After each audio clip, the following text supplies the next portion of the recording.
não é nem pela questão da visibilidade que o senhor está tendo no Brasil. Eu respeito, admiro isto, aonde Deus tem te levado, aonde Deus tem te colocado, mas mesmo sem te conhecer pessoalmente, conhecendo agora, eu já tinha uma visão sobre quem você é. Eu até comentei com um amigo que quando a gente olha para você, a gente vê alguém que nos faz lembrar o passado, quando eu era novo convertido, e eu comecei a conhecer algumas pessoas de oração.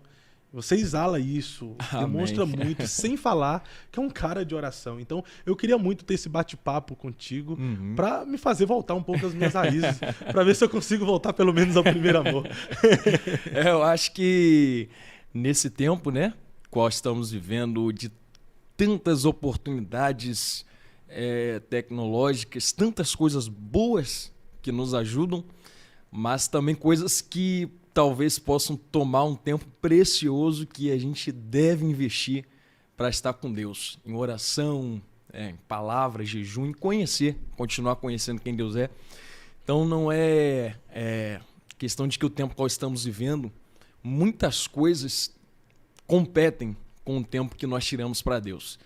Então hoje é natural você ver pessoas gastando muito tempo com mídias sociais, redes sociais, entretenimento e tudo mais. Até me faz lembrar uma história de um pastor na África, que ele foi convidado a estar no Brasil por um pastor brasileiro, e o argumento do pastor brasileiro era mais ou menos, se encaixava nessa linha. É porque aqui o senhor vai ter mais oportunidade de desempenhar a chamada que Deus tem na sua vida. E aquele pastor da África recusou com todo carinho, dizendo, não, aqui eu consigo desempenhar com 100% da minha totalidade, porque no Brasil eu sei que vocês são abençoados, mas vocês têm tantas coisas que desvirtuam a sua atenção para com Deus, e aqui eu já acordo pensando em Deus, levanto pensando em Deus, vou fazer minhas tarefas pensando em Deus, almoço pensando em Deus, prego pensando em Deus, vou dormir pensando em Deus. Então, assim, de fato, por um lado, todo o acesso à gama de tecnologias, redes sociais, mídias, entretenimento que nós temos é bom, é uma ferramenta que nós temos para evangelizar. Mas se nós não tomarmos cuidado, essa mesma ferramenta pode se voltar contra nós, se tornar um veneno na vida espiritual, ao ponto de se tornar uma espécie de um segundo Deus. Um segundo Deus. E é esse que tem sido o problema de muitos, gastado muito tempo com coisas que realmente não edificam. Pode se tornar um ídolo, né? Verdade. E aí que está um problema, porque se você for pensar, por exemplo, na linha de pensamento bíblico, você vê que quando Deus tira, por exemplo, Israel de dentro do Egito, Deus faz com que Israel despoje o Egito de ouro. Então Israel não sai pobre de dentro do Egito. Só que esse mesmo ouro que Deus dá para Israel é o ouro que Israel usa lá na frente para derreter e fazer bezerro de ouro para adorar.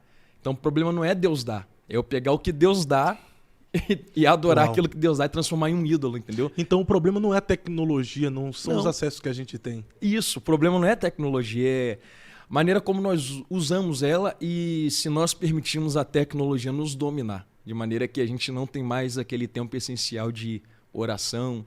Até de fato, por exemplo, eu falo muito com a minha esposa que a melhor oração que nós temos é aquela que começa quando acordamos e termina quando a gente vai dormir.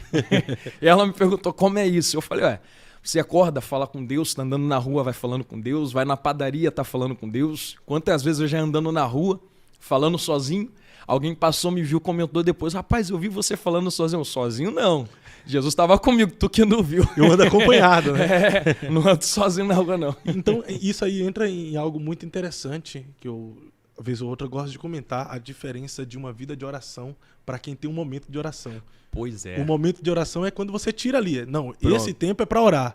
Agora, existem pessoas que às vezes não conseguem, devido à correria, tirar um tempo para orar. Pronto. Mas ele vive uma vida de oração. Vive em oração. Desde quando acorda até quando dorme, está em espírito de oração. Conversando com Deus, ligado com Deus. Foi até essa questão que o senhor tocou agora, que um irmão da África também, ele comentou comigo uma vez. Eu não lembro, não me recordo qual país agora.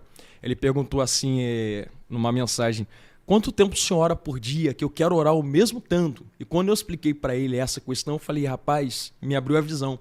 Que para mim era tirar 1 hora ali de joelhos e pronto, o resto do dia eu desligava e ia fazer minhas coisas. Agora eu entendi que desde quando eu acordo eu tenho que estar conversando com Deus ali em espírito. Meu espírito tem que estar ligado nele. Então, mesmo que você não esteja abrindo a boca, você está ali no seu coração conversando com ele. E, na verdade, essa é uma vida de oração. E o quarto de oração, o lugar secreto, é interessante, é bom nós termos. Sim, perfeito, Mas é bom. Nesse mundo de tanta correria que nós vivemos, que são tantas ocupações, é claro, no meio de tantas ocupações, nós temos que reservar o tempo para aquele que deve ser a nossa prioridade. Mas nem sempre a gente consegue. Nem sempre. Então é mais fácil hoje você focar a sua mente em ter uma mente disciplinada do que para ter uma vida de oração do que apenas um momento de oração, né? Pronto, perfeito. Creio que a questão que você tocou agora é perfeita. É você treinar a tua mentalidade para sua mente, seu coração, seu espírito estar 100% ligado nele 24 horas por dia. E eu até às vezes brinco que se até pudesse, até dormindo, estaria conversando com ele. Mas como não posso dormindo, que é o momento que a gente desliga, mas se você conseguir treinar sua mente, seu espírito, para estar sempre conectado em conversação com o Espírito Santo, com Deus, então você vai conseguir realizar as suas atividades, mas não estando longe da oração com Deus. Até esse ponto que o senhor tocou de ter o quarto de oração é muito bom, porque quando Cristo fala ali, fecha a porta do quarto e ora. Embora nós não tenhamos o tempo, mas quando nós temos o tempo de entrar no quarto e fechar a porta, na verdade, Cristo ali ele estava fazendo uma ligação, um link ao templo no passado. Quando ele relaciona fechar a porta do quarto e orar, era a mesma dinâmica de alguém que entra no Santo dos Santos para estar com a Arca da Aliança depois do véu. Então tu pensa o nível de profundidade que Jesus estava tentando nos levar. Jesus não estava dizendo, não é só mais um simples ambiente que você entra, dobra o joelho, ora e sai. Não. Quando você dobrar o joelho e fechar aquela porta, você está entrando de fato no Santo dos Santos, onde está a Arca da Aliança. Então olha o peso que ele bota na oração. É que a gente às vezes está tão no raso que a gente não entende essa profundidade. Não entende o nível do que a gente está fazendo. Mas falando sobre homens de oração, sobre vida de oração, eu não sei se eu posso dizer que está escasso ver homens de oração, até porque eu não tenho um conhecimento da humanidade no todo. E as pessoas, as aparências enganam. Às vezes aquele que a gente acha que ora, não ora. E às vezes aqueles que a gente acha que não ora. É o que mais tem.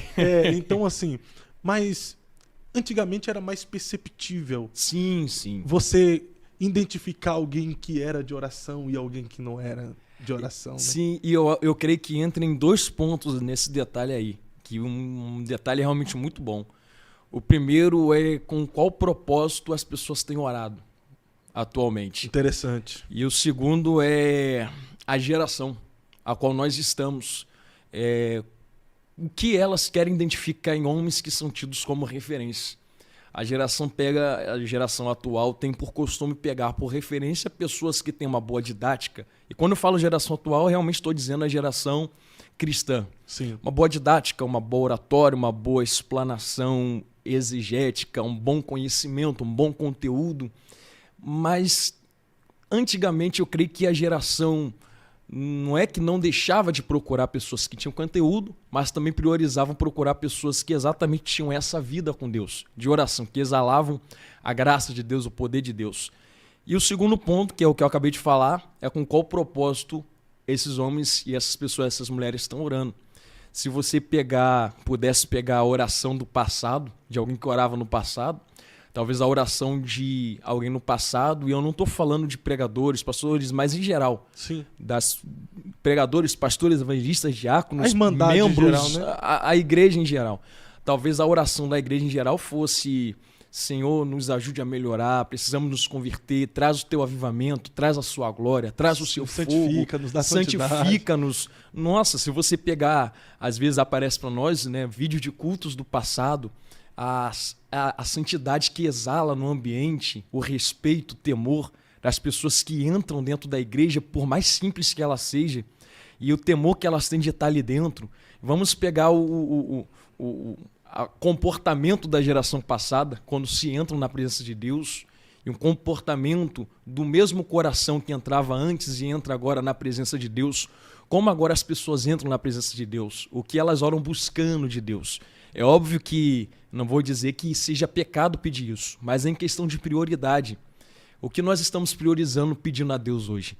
Então, muitas pessoas pedem muitas coisas que são bênçãos, são boas, sim, precisamos mesmo, terrenas, e esquecem de priorizar as coisas espirituais. Então, eu creio que a priorização de coisas que não trazem a manifestação em plenitude da glória de Deus tem se tornado alvo das orações. E quando nós priorizamos coisas que são bênçãos para nós, são boas, mas não trazem a manifestação da glória, aí começamos a ter esse problema.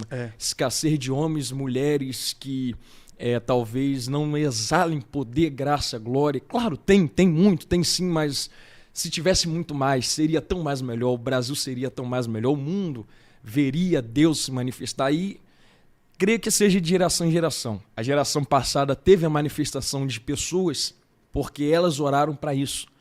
E a geração atual, se entender a como orar e o que pedir a Deus, Deus vai levantar pessoas em resposta a essas orações. E talvez esses que exalam Deus e têm uma vida de oração, são espirituais de verdade, não estão na mídia, né?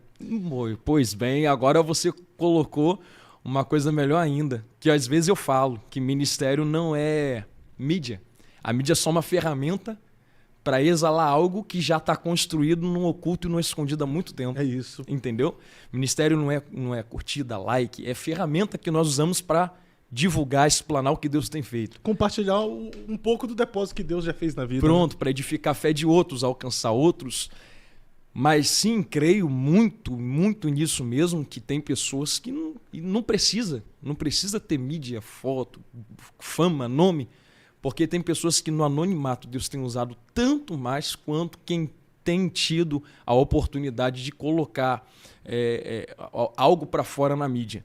E o que não vai ter de surpresa no grande dia na glória, quando pessoas que ninguém conhece receberem galardões tão grandes e pessoas que todos conhecem falavam, você pensei que ia receber tão grande, mas tão pequeno.